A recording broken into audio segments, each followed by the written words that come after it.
Buenas tardes. Para nosotros en el colegio y en la Fundación Caminos, actos como este dan sentido a nuestro quehacer diario, a nuestra actividad y a nuestro anhelo de que la profesión de ingeniero de caminos tenga el reconocimiento que merece por su especial contribución a la modernización de nuestro país, al crecimiento y competitividad de nuestra economía y, lo que es más importante, al bienestar de nuestros ciudadanos.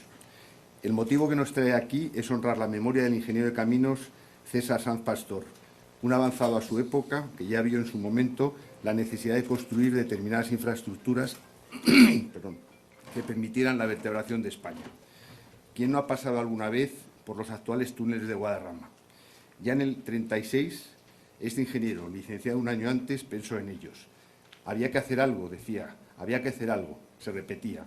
Cuando nació su hija María Jesús, aquejada de diversas patologías, Sanz Pastor consideró que el mejor lugar en el que esta niña podría vivir sería la casa del ingeniero que hizo el túnel de ferrocarril que atravesaba la Sierra de Guadarrama, en Gudillos.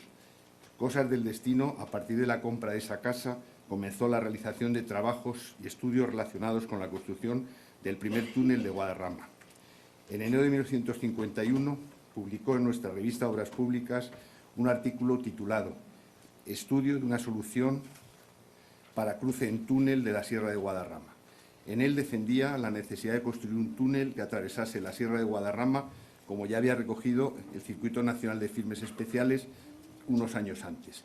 En su opinión, esta era la única solución para mejorar la comunicación entre Segovia y Madrid, entre la capital del Estado y el norte. En el estudio que publicaba la revista quedaban plasmados los conocimientos adquiridos durante su trabajo en la sección de Vías y Obras de la Diputación Provincial de Segovia. Tras la Guerra Civil fue nombrado jefe de Obras Públicas. En esta época proyectó y dirigió numerosas obras de captación y abastecimiento de agua, así como de infraestructuras urbanísticas y de construcción y reparación de caminos y carreteras. Durante unos años, trabajando para las administraciones locales y estatal, comenzó su andadura como profesional independiente en el fomento y la promoción de las obras públicas. El túnel de Guadarrama, proyectado por él, entró en servicio el 4 de diciembre de 1963, un auténtico acontecimiento para la época, convirtiéndose en una obra representativa del avance y la modernidad que requería la España de entonces. Más tarde participaría también en la construcción y explotación de los primeros aparcamientos subterráneos en régimen de concesión y en el puente internacional sobre el Guadiana en Ayamonte. Sus obras nos permiten reconocer en este ingeniero a una persona con gran capacidad de trabajo y una clara visión de futuro. Sin duda, César Sanz Pastor es el tipo de ingeniero en el que deben mirarse las generaciones actuales y, desde luego, las futuras para continuar construyendo España, y que en nuestro tiempo de proyección internacional podríamos extrapolar como construir el mundo. Si tenemos en cuenta la importancia que nuestra profesión, en resumen, nuestras empresas y nuestros ingenieros tienen hoy día en los 5 continentes. Nada más, muchas gracias a todos y tiene la palabra el secretario general.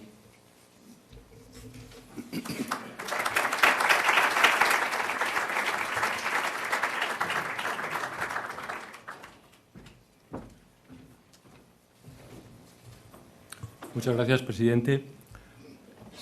Señor presidente del Consejo de Estado, amigo Víctor, señor presidente Abertis, familiares, amigos, autoridades, buenas tardes a todos y bienvenidos al acto en el que homenajeamos a uno de nuestros hombres más relevantes en la ingeniería. Como ha señalado Juan, César fue un adelantado a su tiempo, uno de los mejores ejemplos de nuestra profesión, los ingenieros de caminos, que hemos tenido una contribución decisiva a la modernización del país y que además nos dejó sus obras para nuestro presente y sobre todo nos señaló el camino para el futuro. Como decía el presidente, actos como este dan sentido al programa de actividades de la Fundación Caminos, que se ha convertido en el hilo conductor de nuestra profesión y de la conexión con la sociedad. A continuación, alguien que conoce muy bien el significado de lo que hacemos los ingenieros de caminos, el presidente de la Asociación Española de Carreteras, Juan Lazcano, realizará una loa en honor de César Sanz Pastor. Cuando quieras, Juan.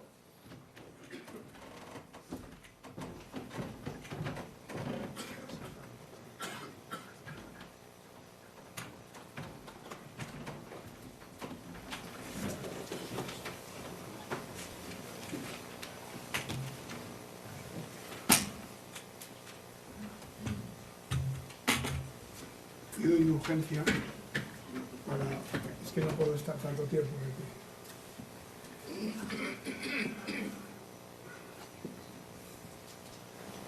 Bueno, pues buenas tardes, presidente del colegio, presidente Abertis, querido Salvador, secretario de Estado, querido Romay, presidente del Consejo de Estado, familiares de don César, Ángela y amigos todos.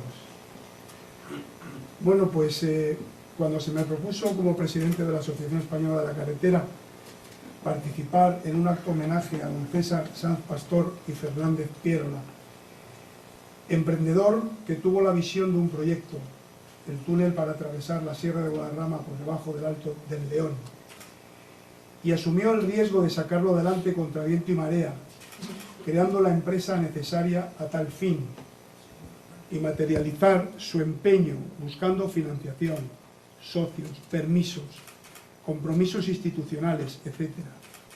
Y todo ello dejando a un lado su seguridad económica funcionarial. Tengo que reconocer que en primera derivada me sorprendió, porque aquella empresa fue embrión de lo que hoy es una relevante, moderna y exitosa empresa concesionaria. Y por tanto atesora historia y personas con el conocimiento cercano y necesario para que pudieran glosar con mejor acierto el sueño hecho realidad del ingeniero de Caminos, Canales y Puertos, promoción de 1935, ingeniero de Vías y Obras de la Diputación Provincial de Segovia, don César Sanz Pastor.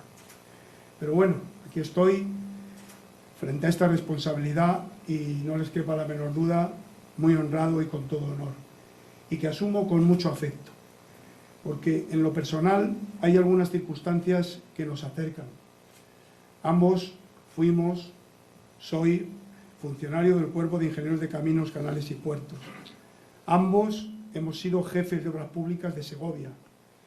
He sido también inspector de explotación de la autopista Villalba-Villacastina-Danero y de sus túneles, y director general de carreteras cuando se fraguó el tercer túnel y las autopistas de peaje a Segovia y Ávila. Y otra coincidencia muy importante a la que daba gran valor don César: también soy artillero, porque artilleros eran, como él dice, las autoridades más significativas en el impulso del proyecto de túnel.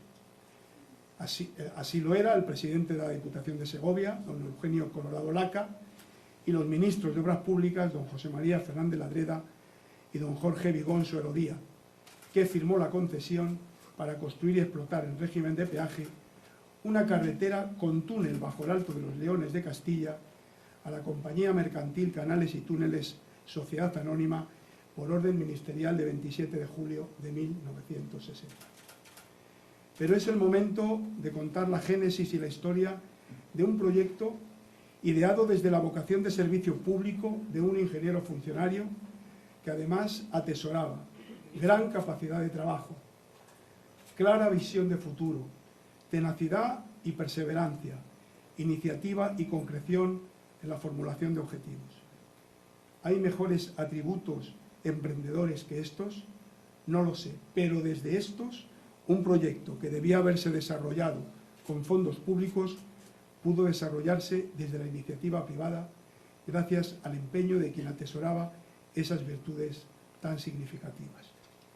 Cuentan que en el año 1963, mientras se inauguraba el túnel, el jefe del Estado, Francisco Franco, le dijo: esta obra la debíamos haber hecho desde el Estado, pero se nos escapó de las manos.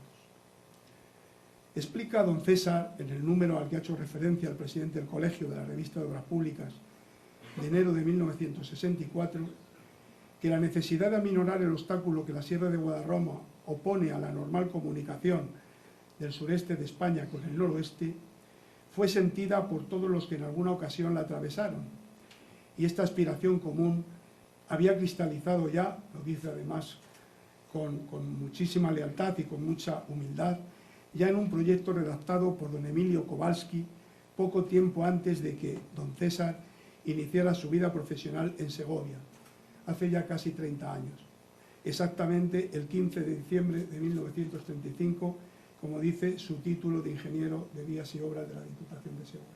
Gracias, Ángela, por el dato.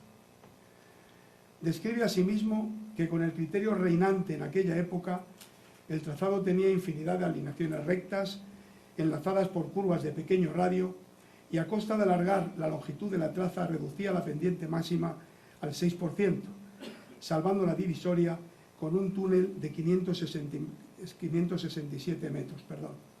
Y agrega que llegó a la conclusión de que cualquier solución a cielo abierto, con solo un pequeño túnel de coronación, no podría tener nunca una traza aceptable ni sería una solución definitiva. Hoy podremos decir que nunca hubiera podido ser una solución definitiva, vista la A6 y lo que se hizo después entre Las Rozas, Villalba y Villacastín. Y sigue explicando que, terminada nuestra guerra civil, el obstáculo que la sierra presentaba se iba agrandando en progresión geométrica al incrementarse el número de circulaciones y el peso de los vehículos. Con ocasión del nombramiento como presidente de la Diputación de Segovia del nombrado ya don Eugenio Colorado Laca, cuenta don César que hablaron del tema, analizaron las distintas soluciones hasta entonces propuestas y se decidieron a formular una nueva, redactando un anteproyecto que don José María Fernández Ladreda, a la sazón ministro de Obras Públicas, el otro artillero, y buen conocedor también del puerto, aprobó seguidamente en el año 1951, imponiendo la prescripción de que la solución propuesta por la Diputación de Segovia sirviera de base al proyecto definitivo que les ordenó estudiar. Vale la pena, si alguien tiene curiosidad, consultar la revista Obras Públicas de enero del 51, donde don César desarrolla el estudio sobre la conveniencia desde el punto de vista de la economía general, está pensando en la economía general del país, y por lo tanto en su actividad económica, de que la carretera de Madrid a La Coruña atraviese el túnel la Sierra de Guadarrama. Y después sienta los antecedentes a la cuestión, después de sentar estos antecedentes de carácter económico, pasa a reseñar brevemente su anteproyecto.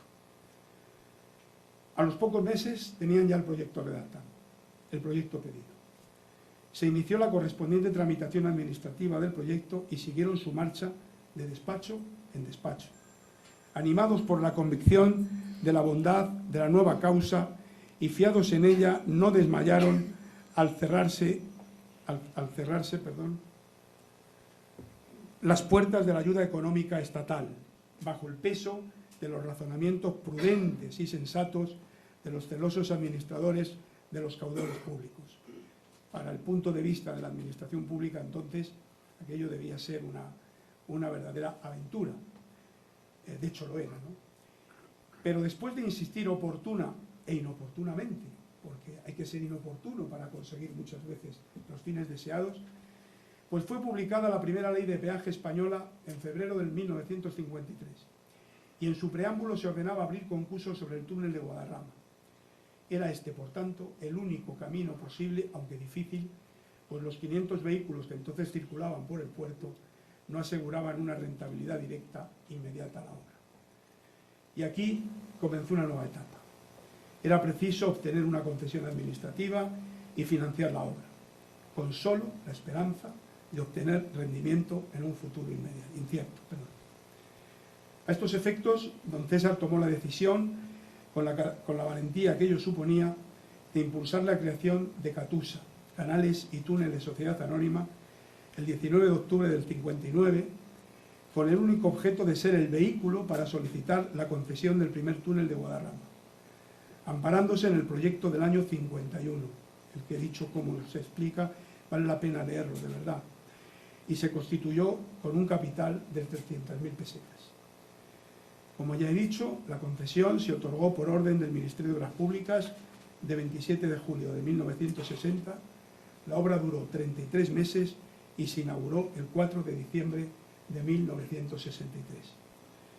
Me gustaría que compartieran conmigo una confidencia entrañable y encantadora, plena de ternura, y pido licencia para ello a la familia, y es compartir con vosotros cómo este proceso que he descrito se puede comprimir de esta manera, explicada por una de sus nietas, su nieta Ana. A finales de los años 40, un ingeniero de la Diputación de Segovia tuvo una niña que nació con importantes discapacidades físicas. Este ingeniero iba y venía mucho a Madrid por el puerto del Alte de los Leones. Un día paró en la vertiente norte del paso y se fijó en una pequeña finca con una casa rodeada de árboles. Pensó que ese sería un entorno maravilloso para que su hija pasara las temporadas de verano y compró la Rinconada de Budillos, como ha dicho el presidente del colegio, antigua casa del ingeniero del ferrocarril. Desde allí observó que el paso a Madrid por el Alto de los Leones suponía muchos problemas para el tráfico. Lo cuenta Ana, En invierno, nieves y heladas cortaban el paso y en verano los coches y camiones de la época se calentaban mucho al subir aquel empinado puerto. Se dio cuenta de que un paso inferior ahorraría todos esos problemas. Propuso en la Diputación de Segovia la construcción de un túnel entre las provincias de Segovia y Madrid. En aquel momento le dijeron que no era posible asumir esa obra por parte del Estado. Ante la negativa, buscó inversores privados que aportaran el capital y negoció con el gobierno una concesión para explotar dicho túnel cobrando un peaje para costear la obra. Una vez que reunió el dinero y los permisos necesarios, se embarcó en este proyecto de construir un nuevo paso a Madrid desde la zona noroeste de España. Empezaron a construirlo con 2 equipos, uno en la boca norte y otro en la sur.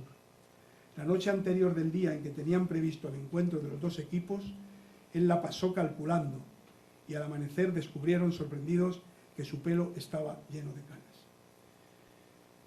Bien, es muy bonita la cita, la verdad. El gobierno instituyó una medalla conmemorativa para destacar esta obra que, como ya he dicho, inauguró el jefe del Estado.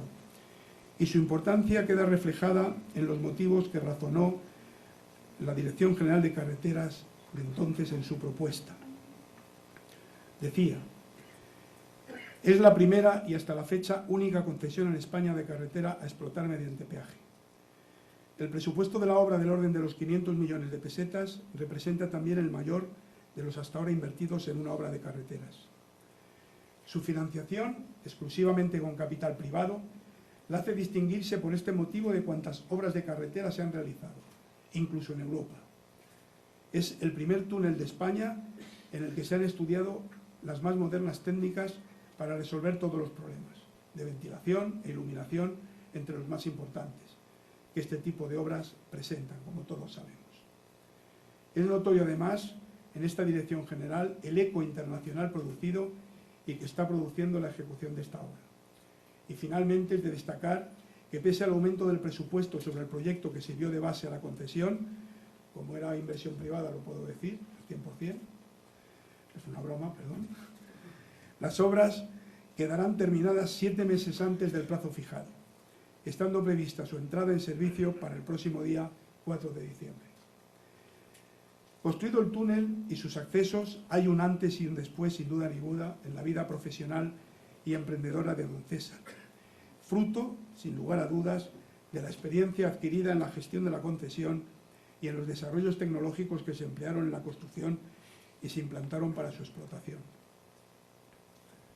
Cuando uno tiene paciencia y repasa la calidad y modernidad de la instalación eléctrica, del alumbrado, de la ventilación, de los servicios de seguridad y de la estación de control automática del túnel, hoy, 52 años después, estas dotaciones están plenamente de actualidad. Y así lo corrobora su nieta Cristina, que se encargó de la correspondencia de don César cuando éste murió en 2005, con 94 años de edad. Y decía: era un ejecutivo moderno, que en los años 60 no paraba de viajar. Lo llamaban de todos los lados desde la inauguración del túnel para que ayudara, supervisara y aconsejara en los distintos proyectos, tanto en Europa como en Sudamérica. En lo personal, como consejero director general de la concesión, es indudable que tuvo que sentir innumerables satisfacciones, fruto sin duda de su buen hacer y de la visión global que le llevó a concebir el proyecto y asumir el riesgo de sacarlo adelante, en palabras tuyas, Salvador, y me explico. Desde el primer momento la aceptación de la vía de peaje fue muy elevada, captando más del 75% del tráfico del corredor, lo que supuso que entre 1964 y 1970 la intensidad media de tráfico y los ingresos por peaje se multiplicaron por 2,5. Este éxito de la primera experiencia de peaje en España, el aumento constante del parque de vehículos durante los años citados y el desarrollo del corredor hasta Villalba con la puesta en servicio en el año 65 de la autopista Las Rozas-Villalba, animó al entonces Ministerio de Obras Públicas a convocar el concurso para la concesión de la autopista Villalba-Villacastín. Además, entre otras, de la de Barcelona-La Junquera, Bilbao-Beovia. La de la concesión del túnel implicaba la construcción de un segundo túnel de Guadarrama. Quedaban, por tanto, al licitar esta concesión, por resolver qué se hacía con la concesión del primer túnel. Pues bueno, el buen sentido común de los legisladores, y aquí voy a poner una cuña empresarial, y el buen hacer de las partes interesadas, quedó recogido en el pliego de bases del concurso de autopista Villalba-Danero, aprobado por orden ministerial de Obras Públicas del 28 de diciembre del 67, en el que se decía expresamente lo siguiente. Y me importa decirlo porque, como luego diré, es muy parecida esta gestión, esta ampliación de la concesión a la que se produjo después, con posterioridad, y también con la misma problemática que se hacía con los túneles existentes, ¿no? Bueno, pues el pliego este decía que en el caso de que en estos proyectos se prevea la utilización total o parcial de la concesión existente a favor de canales y túneles, deberá acompañarse copia fehaciente del convenio con esta sociedad que garantice plenamente que la misma está conforme con esta utilización, sea cual fuere la fórmula que se utilice y siempre que sea suficiente a juicio de la Administración. El concurso fue ganado por la mercantil Iberpistas, que con el acuerdo mayoritario de la Junta General de Canales y Túneles preveía incorporar el primer túnel dentro de la nueva concesión. Iberpistas sería propietaria de canales y túneles mediante el canje de sus acciones por unas obligaciones puestas en circulación por Iberpistas para este fin, que preveían su conversión automática en acciones a los 5 años. Y digo yo, ¿qué satisfacción no tendría don César construyendo este segundo túnel y haciendo realidad el párrafo con el que en enero del 64 cerraba su artículo en la revista de Obras Públicas a la que hice referencia? Verdaderamente lo voy a leer porque es clarividente. Decía en el cierre de ese artículo en enero del 64: no queremos extendernos en esbozar una propuesta de carreteras de peaje que unos podrían calificar de grandiosa y otros de insensata, pero que en todo caso sería improcedente por nuestra parte enunciar. Solo os diré que después del entrenamiento adquirido en esta primera experiencia, nuestro equipo está dispuesto a emprender otras de mayor alcance, si se brinda la oportunidad para ello, y seguirá en todo el lema de aquel adagio latino que dice audaces fortuna iubat, y es de esperar que esta audacia cristalice en otra serie de esfuerzos semejantes que conjuntados permitan en su día a nuestra patria disponer de una red de autovías que faciliten aún más nuestro turismo en crecimiento y contribuyan al desarrollo de la economía, situándolo en el plano que le corresponde en el orden internacional. No es necesario decir que aquel equipo que estaba dispuesto a emprender otras actuaciones lo pudo hacer, ¿no? Y si algún día, decía, terminaba, estas aspiraciones llegasen a plasmar en realidades, acordaos que en algún rincón de España habrá un ingeniero que se alegrará de que ésta haya alcanzado al fin la meta deseada. Bueno, pues hoy yo creo que nos acordamos de este ingeniero, ¿no? Don César se jubiló como presidente de honor de Iberpistas y vivió hasta los 94 años, lo que me lleva a pensar que pudo tener la satisfacción de conocer la gestación de un nuevo desarrollo de la concesión, que tuve la oportunidad de impulsar y vivir en primera persona allá entre el año 96 y el 2000, y que incluía un tercer túnel cuya inauguración tuvo lugar el 29 de marzo del 2007, con posterioridad, por cierto, a la construcción de las autopistas, como antes me decía José María Morera. Bueno, la gestión de esta concesión fue muy parecida a la del primero, puesto que había que hacerla coherente con los dos túneles ya existentes, y se pudo convenir un pliego que podía resolver estos problemas. Bien, voy a acabar.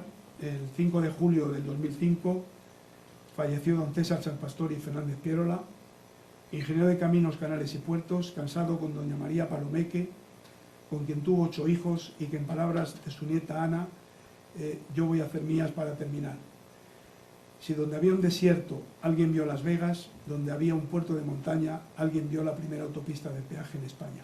Gracias por tu regalo, don César. Muchas gracias.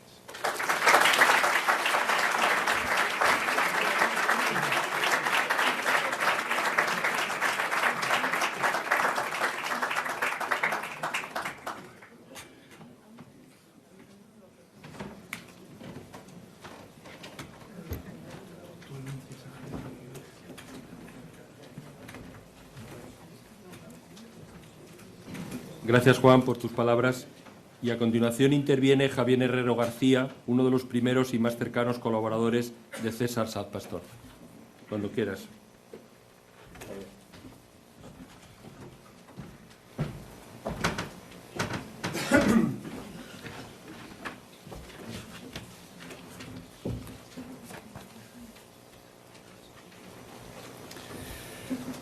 Señor presidente del Colegio de Ingenieros, señor presidente de Abertis, señor presidente del Consejo de Estado, queridos compañeros y amigos.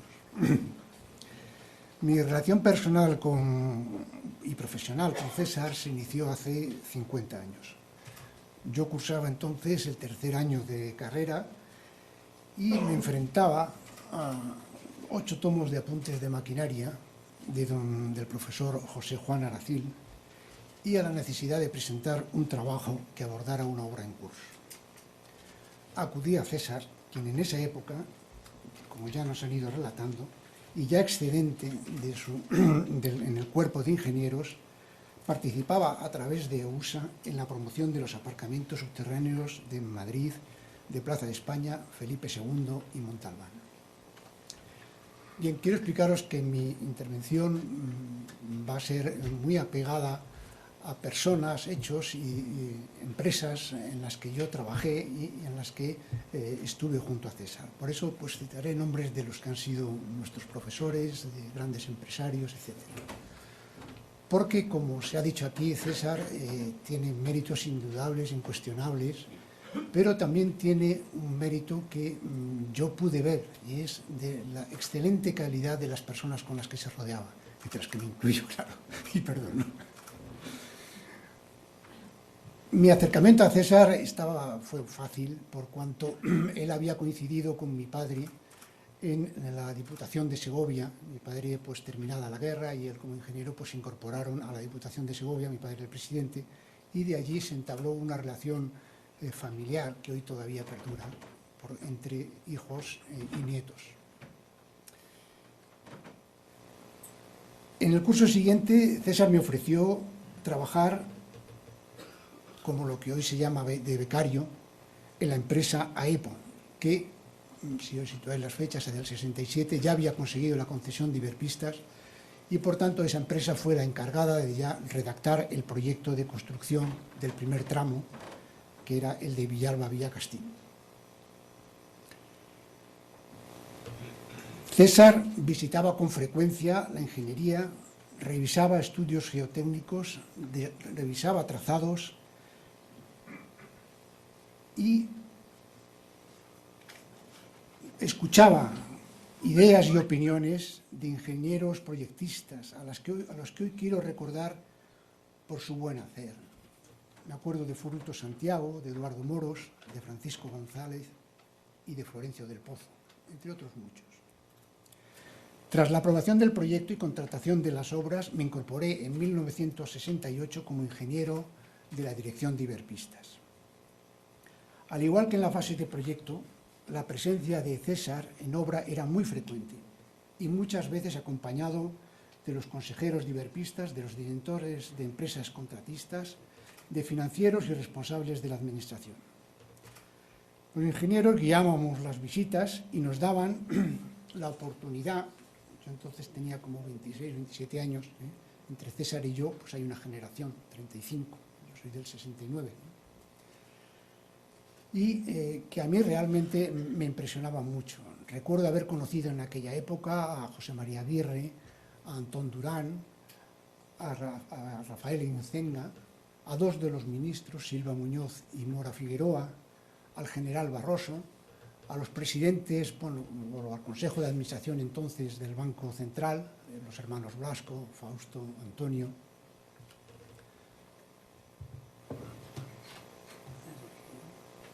Déjame avanzar, ¿verdad? Bien, entre mis trabajos, y antes lo he citado, y la revisión del estudio geotécnico, surgió un problema que luego tuvo una solución muy bonita, y era que, de acuerdo con, sobre todo con Fruto Santiago, que era el que más comandaba lo que era el tema del trazado del propio túnel, era necesario que los trazados ideales se cruzaran dentro de la propia montaña. De manera que el túnel en el que yo participé, que fue el segundo, iba a ser el tercero que horadaba el Alto de los Leones. El trazado más conveniente cruzaba al anterior, de tal manera que ese trazado había que descruzarlo. Ese descruzamiento se hizo con ese puente tan bonito que proyectó Florencio del Pozo, y que es un costillar, y lo que hace es deshacer ese trenzado que se hace en el interior del túnel.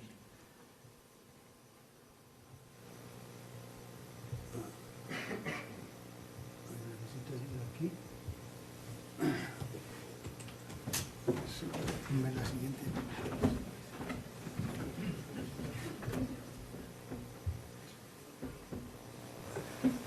Bien, esto es una foto de una de las visitas que se hacían en obra.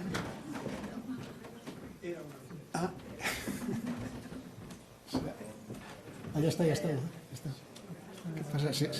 ¿Qué es con el movimiento? ¿Se va o qué?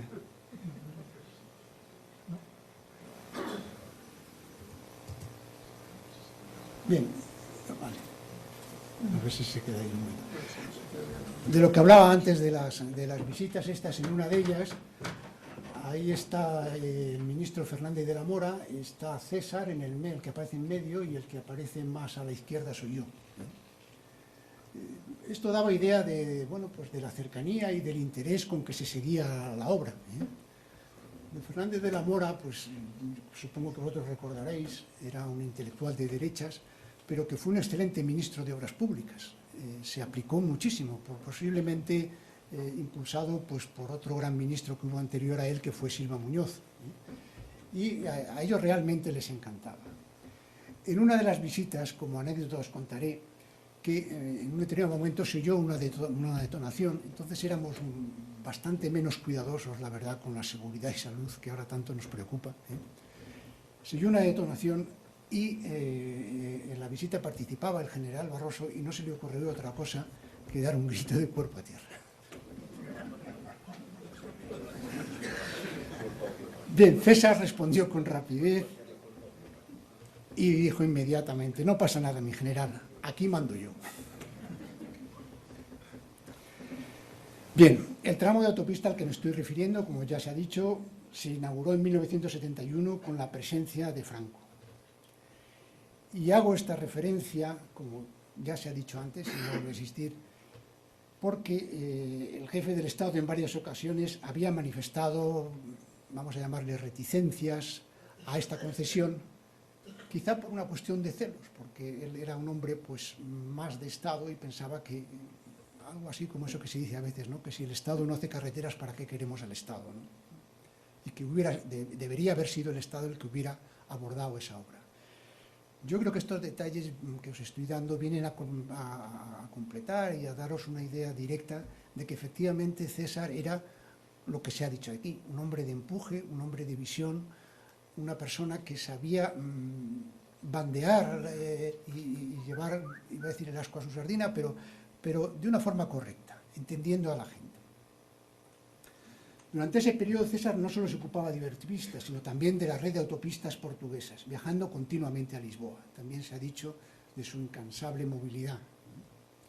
Al igual que en España, supo coordinar un grupo en el que participaba Jorge Brito, un financiero de los más importantes, y Joao Almeida, una personalidad política y más que nada de la abogacía portuguesa. Esos dos fueron sus grandes apoyos para crear Brisa, que es la autopista concesionaria de Portugal, y cuyo nombre se debe a las dos primeras sílabas de Brito y Sanz Pastor. De manera que el nombre de César pues, ha quedado plasmado en las autopistas portuguesas en esa palabra tan bonita que es Brisa.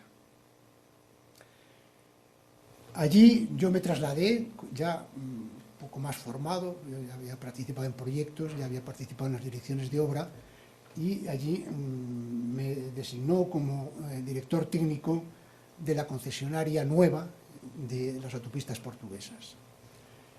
En Portugal, pues en el 74, como bien sabéis, vino la revolución de los claveles y vino pues también un ímpetu nacionalista pues, promocionado por los capitanes del 25 de abril que llevaron a la nacionalización de la concesión portuguesa.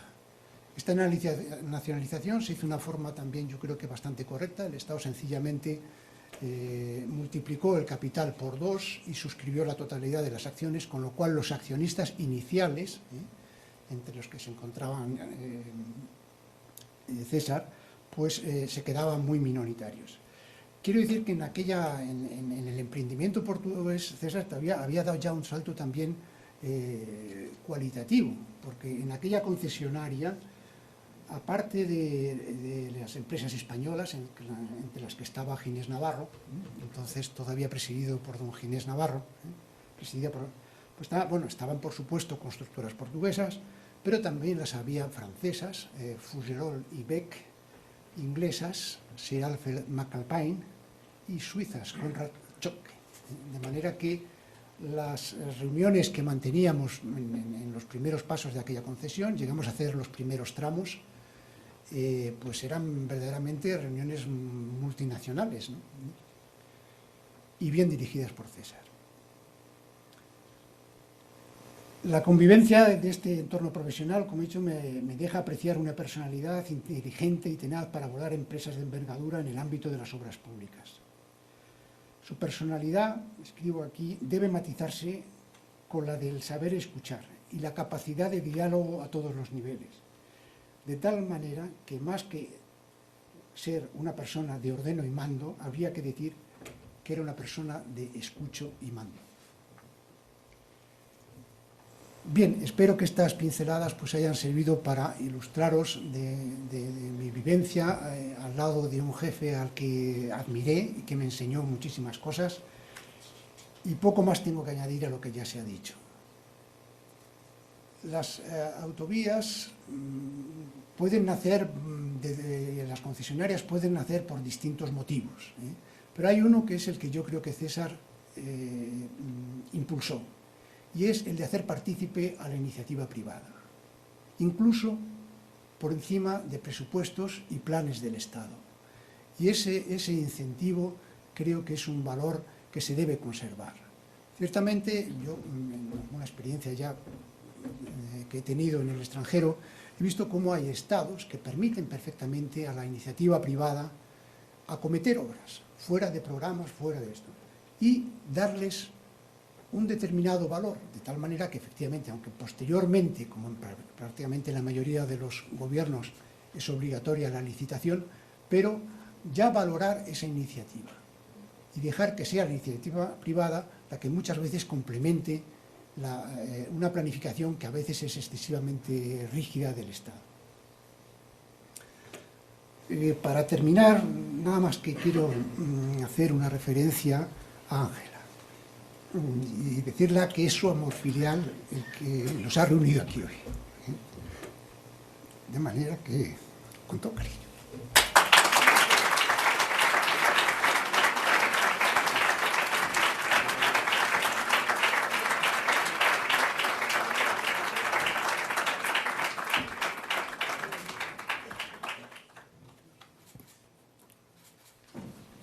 Bueno, gracias a Juan y Javier por este análisis y el resumen que habéis realizado de la vida y del trabajo de César, al que tanto admiramos y al que tanto debemos, habiendo quedado patente la importancia de su figura para toda una generación de ingenieros de caminos, ¿no? Hoy en día, en algún sentido, la situación ha cambiado mucho. Yo quizá destacaría, porque no conocía, el liderazgo internacional que también supuso con la creación de Brisa, del proyecto que nos has contado, ¿no? que ha sido pionero también de lo que es en este momento, desde luego, el extraordinario liderazgo internacional de nuestra profesión, de nuestras empresas en el mundo, ¿no? Por ello, quizá ahora necesitamos la voz del que es, sin duda, el mejor continuador de César, de la labor emprendedora y empresarial que inició César. A continuación tiene la palabra Salvador Alemany, presidente de Abertis.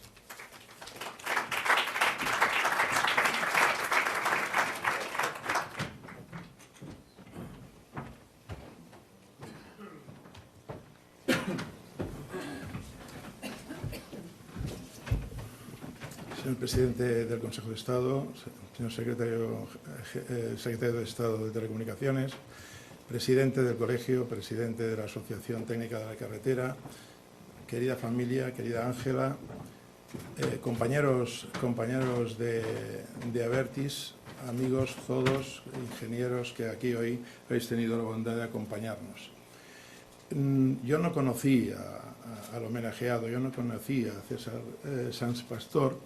Mi historia en este asunto empieza en la Junta General pasada de Abertis, cuando al finalizar una señora y su hija se acercan, y una de sus hijas se acercan a mí, se me presentan y me cuentan que son accionistas de Abertis desde antiguo, de su vinculación con iberpistas y antes, por supuesto, con la sociedad que aquí se ha mencionado, que fue el origen de este sector en este país. Y me cuenta que tendría mucho interés en tener una reunión conmigo para contarme un viejo anhelo que ella sentía en relación a la figura, al papel y a la figura de su padre. Unas semanas después me invitó a su casa y yo le dije, bueno, pues ¿por qué no quedamos en Abertis? Que le enseñamos nuestras nuevas instalaciones en Madrid. Efectivamente tuvimos la reunión en Abertis y bueno, un desayuno y allí es donde ella me contó la historia, cómo había vivido desde su casa, desde su familia, la historia del nacimiento de este sector. Y cómo de alguna manera sentía y había recogido mucha información a lo largo de su vida, esta en definitiva era la historia de una parte de su vida, y cómo había recogido y cómo creía que estaba sintiendo la necesidad de que se reconociera el papel que había jugado don César en este sector. Creo que con las exposiciones sentidas y rigurosas al mismo tiempo que nos han hecho hoy Juan Lazcano y Javier Herrero, también el presidente del colegio, creo que lo que estaba soñando Ángela no era una utopía, no era un absurdo personal, no era una obsesión personal. Creo que lo que hoy aquí hemos oído, para los que no lo conocierais, resulta una clara demostración de que el acto que hoy celebramos es un acto de justicia. A partir de aquel encuentro, bueno, yo pues que evidentemente, como decía, no conocía al personaje, pero sí conocía evidentemente la historia que nos había traído hasta aquí, a la compañía y a las compañías que han ido formando la Sociedad Abertis, que hoy tengo el honor de presidir. Me movilicé junto con los compañeros de iberpistas, con José María Morera, con Juan Zavía, con José Antonio López Casas, entre otros, y también con el equipo de Abertis. Aquí tenemos a Ricard Fornesa, que se ha ocupado mucho de todos los detalles de esta celebración, y empezamos a imaginar qué podíamos hacer. Porque evidentemente no se os escapa que de golpe porrazo ponerse a hacer un homenaje a alguien de hace más de 50 años, también tienes que encontrar una motivación. Cuando hoy estamos aquí todos reunidos ya no lo necesitamos. La demostración de que estemos todos aquí es la prueba del algodón. Esto funcionaba, pero en el momento en que empiezas a imaginarlo, estás diciendo, bueno, pero ¿a qué montamos y a propósito de qué? Lo cuento como lo he sentido y lo cuento con toda la sinceridad. Además, Ángela sabe que esto de alguna manera fue así. Había la voluntad de hacer el homenaje y tratábamos de buscar cuál era el alibí, como dicen los ingleses, para encontrar la forma de hacerlo. Y evidentemente mis compañeros de Iberpistas dijeron, bueno, pues precisamente estamos alrededor de los 50 años de algún hecho relevante, probablemente la inauguración oficial o de alguno de los tramos, quizá el primero, pero en definitiva ya nos pareció que esto vestía, en definitiva, una cosa que queríamos hacer. Los homenajes nacen a propósito de que quieres hacerlos y luego encuentras la manera de hacerlos. Y esto ha sido así en este caso. Por lo tanto, es ahora el momento. Yo no voy digamos, a reiterar las cuestiones que se han dicho, la explicación de Juan y de Javier, por otra parte, de cómo fue el proceso de construcción de estos primeros túneles o de estas primeras vías de concesión y los elementos que las envolvieron, creo que son suficientemente significativos. Pero yo creo que es de justicia que Abertis, hoy el primer operador, digamos, de kilómetros en el mundo, con presencia en 12 países, con más de 8.000 kilómetros en gestión dentro del grupo, es el momento que Abertis haga una mirada al pasado, hacia el origen. Y lo que hoy hemos vivido es el origen. Aquellos pioneros, con don César al frente, pero con otras muchas personas que estuvieron alrededor de una operación de este tipo, porque es evidente que esto es probablemente un sueño individual, pero como se ha dicho, pero al mismo tiempo una ejecución colectiva, pusieron en marcha un sector que hoy pasó de ser, y antes lo recordamos aquí con unas personas presentes, esto empezó a ser un sector que empezaba con una concesión, se ponía en marcha una obra y terminaba con el fin de la concesión. Se ha puesto en marcha un sector económico, se ha puesto en marcha una máquina, en nuestro caso Abertis, pero no la única, que no termina su existencia al final de una concesión. Se ha puesto en marcha un sistema de concesiones que va renovando progresivamente con inversiones y va ganando tiempo por detrás de lo que cada día, digamos, una concesión va perdiendo, que es un día de su vida. Es decir, aquello fue el inicio de un sector que ha sido un sector económico potente, con sus luces y sus sombras, sus aciertos y sus errores. Todos, especialmente en esta casa, creo que somos conscientes de que ha habido aciertos y ha habido errores en el sector, pero que sin embargo es hoy, en cuanto al conjunto español, a este sector español de las concesiones de autopistas, uno de los primeros operadores mundiales y es un sector con un enorme prestigio personal.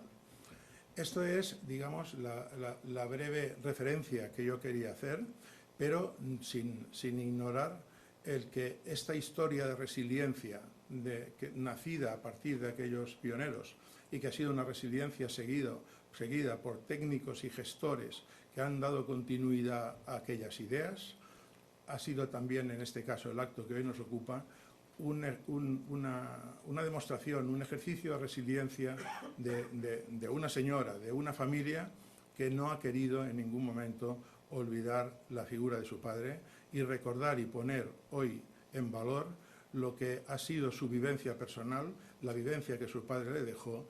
Y a mí esto particularmente, al igual que Javier cuando hacía referencia, a mí esto particularmente me emociona. Es decir, creo que es muy importante. Hace un momento otra de sus hijas me recordaba una frase, decía, no es mía, yo ya la había oído antes, una persona no muere hasta que se pierde, hasta que se muere su recuerdo. En consecuencia, con el acto de hoy, don César ha demostrado que sigue hoy vivo entre nosotros. A mí lo que me corresponde solamente, este ha sido mi papel en este acto, es en nombre de Abertis, en todos los compañeros que con él, con don César, iniciaron la aventura de aquella autopista en Castilla, otras se hicieron en Andalucía, en Cataluña, prácticamente en paralelo, pero con esta misma filosofía y, como ha dicho Javier, Brisa en Portugal, Autostrada en Italia y otras autopistas y concesiones de autopistas en el mundo acompañaron esta aventura, Pero esto no quita en absoluto nada del sentido pionero de don César y los que en aquel momento con él pusieron en marcha este proyecto que hoy es Iberpistas y como Iberpistas una parte de Abertis. A mí me corresponde el honor de darle la placa que va a constituir o debería constituir un recuerdo permanente de este acto a su hija, doña Ángela, y con ella a toda su familia. Muchas gracias.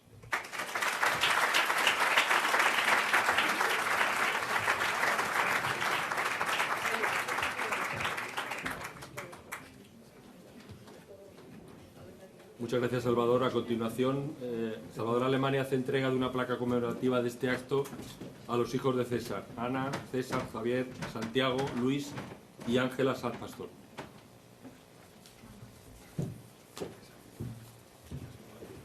Está bien que vengáis varios, porque me han avisado que pesa, que tengo que pesar.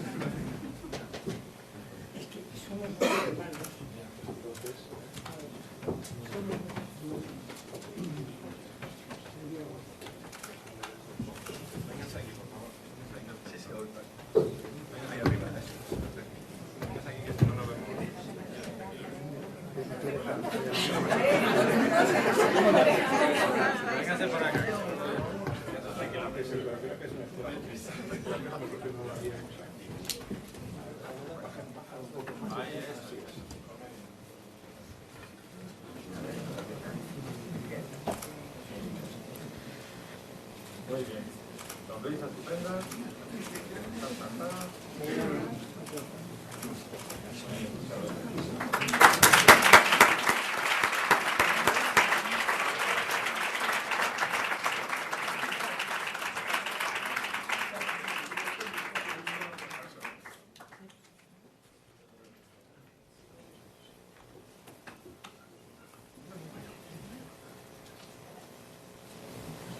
A continuación, y en representación de la familia, tiene la palabra Ángela Sanz Pastor.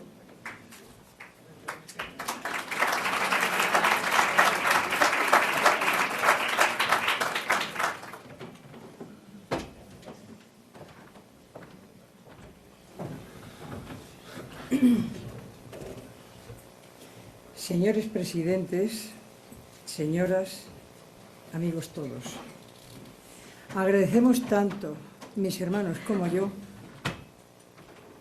a todos los que han hecho posible este homenaje a la figura de nuestro padre, a todos los que un día trabajaron codo a codo con él y a los que, sin haber llegado a conocerle, han comprendido la gran obra que dejó tras de sí. Y no tengo palabras para agradecer la acogida que hemos tenido en este colegio, que hoy se ha iluminado para él. A lo largo de la historia hubo hombres que tuvieron un sueño y solo unos pocos lo lograron. Hablar de mi padre, que nos dejó hace tiempo, puede resultar difícil, pero las distancias se salvan cuando su recuerdo permanece en la memoria de los que le quisieron. Distancias, salvar distancias, eso fue lo que él logró. Crear una nueva forma de moverse, de viajar, de comunicarse. Él me enseñó a ver la vida como un camino donde, con tesón, trabajo, fe y capacidad de superación, las metas que parecen imposibles se logran alcanzar. Era una persona inquieta, curiosa, ante el mundo y un sentido del humor muy sutil. Y ahora, si me lo permitís, en este colegio que él sentía tan suyo, voy a mostrar unas imágenes.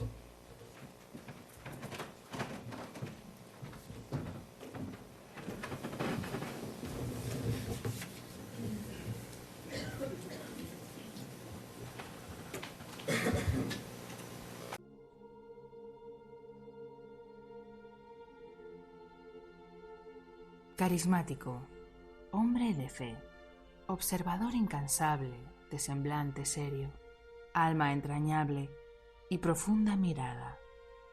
Así era César Sanz Pastor, un apasionado ingeniero, adelantado a su tiempo. Madrileño de cuna, nacido un 18 de enero de 1911, tuvo una feliz infancia y adolescencia de inolvidables instantes, como los días de colegio en los jesuitas en Zaragoza, los juegos junto a sus 6 hermanos y primos, o los veranos en la casa de la abuela Tomasa en Otiñano. Doctorado en Ingeniería de Caminos, Canales y Puertos y con estudios de Derecho, fue un gran trabajador, siempre cercano a valores como la honestidad, el tesón o la prudencia. En 1939 se casó con Ana María Palomeque, gran mujer andaluza que estuvo siempre a su lado, brindándole un apoyo incondicional. También fue padre de 8 hijos y cariñoso abuelo y bisabuelo, de unos nietos a los que escuchaba sus problemas y era cómplice de sus confidencias.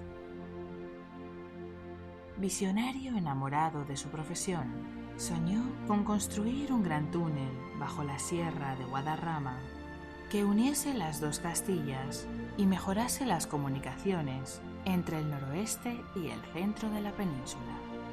Para ello, mantuvo reuniones, escribió cartas y llamó a la puerta de despachos, hasta conseguir la publicación de la primera ley de peaje español en 1953. Ejecutivo moderno de la época, discreto y elegante en su forma de actuar, pensó a lo grande y vivió con señorío desde lo más pequeño, disfrutando del día a día, sintiéndose orgulloso de su trabajo. Empezó solo, luchó ferozmente por sus ideales cuando nadie creía en él. Le denegaron el primer intento de construir el túnel con financiación de la administración y se dedicó a realizar numerosos estudios sobre la viabilidad económica del proyecto, hasta que en 1959, por fin, se otorgó la concesión de la construcción del mismo a Canales y Túneles, una obra de 500 millones de pesetas que comenzó con un capital inicial de 300.000. Gracias a su incansable constancia, el túnel tuvo un gran reconocimiento a nivel mundial por su gran calidad, impecable gestión, excelente ejecución, la implementación de inéditas tecnologías y por suponer un enorme avance en la modernización de la obra civil, una impronta que ha perdurado en el tiempo, primero en Canales y Túneles, más tarde en Iberpistas y por último Abertis. Supo rodearse de los mejores, transmitirles su entusiasmo y cuando le llegó un éxito que incluso le cubrió su cabello de canas, supo compartir con generosidad ese momento. Yo he tenido la suerte de haber tropezado en mi camino con un equipo de hombres excepcionales. Ellos son los que han hecho posible la tarea realizada. Yo solo aporté la idea inicial y mi buena voluntad para conjuntar a todos y formar un equipo. Investigador constante, su fortaleza, tenacidad y ganas de vivir le hicieron superar un infarto cerebral y el fallecimiento de su mujer y de 3 de sus hijos, María Jesús, Fernando y Pedro Ignacio, su mano derecha durante la construcción del segundo túnel. Vivió hasta los 94 años, disfrutando de su jubilación como tan solo un hombre inteligente y sensato sabe hacer, cercano a los suyos y gozando de la vida. Aquellos que tuvieron la fortuna de conocerle traerán a su mente el recuerdo de ese ser único, especial, de espíritu ganador, alma joven y elegantes formas, al que brillaban los ojos cuando hablaba de una carretera y que aseguró que la fortuna favorece a los audaces.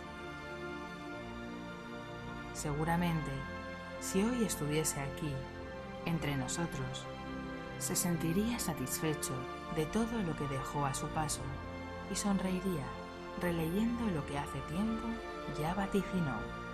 Y si algún día estas aspiraciones se llegasen a plasmar en realidades, acordaos de que en algún rincón de España habrá un ingeniero que se alegrará de que se haya alcanzado al fin la meta deseada.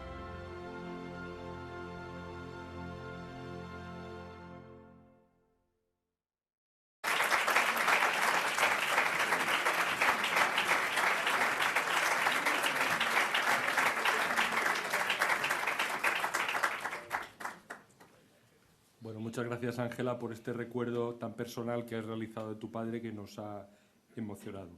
Gracias a todos por asistir a este acto. A continuación estamos todos invitados a un vino español en el hall que nos ofrece Abertis. Muchas gracias.